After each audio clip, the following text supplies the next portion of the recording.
शुभ सकाळ सांगମାନେ कालीर बुलाबुली आज मु रुको पानी जरा पाई पारादीपर से सबर जो करो। विषाक्त धूली से मत आज प्रबल ठंडा जर ता सहित देह हाथ प्रबल जोरे बिंधा होती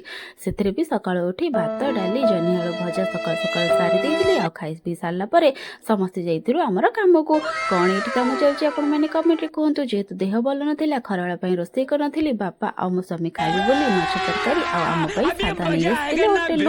आईठी मो जो सकाळ रुटी किसी बड़ी कुकुर मानू खावाई देती कितु ये एकाटिया सब खाईगला क्या भी खावाई देलानी संध्या बेले मुझे धोईधाई हो नी जेहेतु ज्वर हो जाता स्वामी धोईधाई हो धूप दे देते आई जो पनीर कटा होता सकाଳେ ओजन करने नहीं जेहेतु देह भल ना स्वामी टे कम करदे अटा चकड़ी देते आम बसैकी बूंदी आ सेव गंठिया खाई राति खाइबार आज रुटी और कदली आलू भाजी किंतु जेहेतु कदलीटा पाची जाता से भर्ता हो जाए खाई पी सारापर बासन माजी देती आ लुगापटा भांगिकी रखिदे जेहेतु मो पार्टी टे भल लगुला स्वामी मो तड़का नहीं आसी किंतु मु तार वीडियो करने भूली जाइली से आपन खाली पार्टी कहीदे आप शुणी निंतु आ ये पर्यंत भी देखो मो मुह केमती फुलिकी अच्छी बिल्कुल भी मो ज्वर कमिनी कि ठंडा कमिनी मुझे खाई शोबे आपण मैंने बेले बेले शोपड़ू।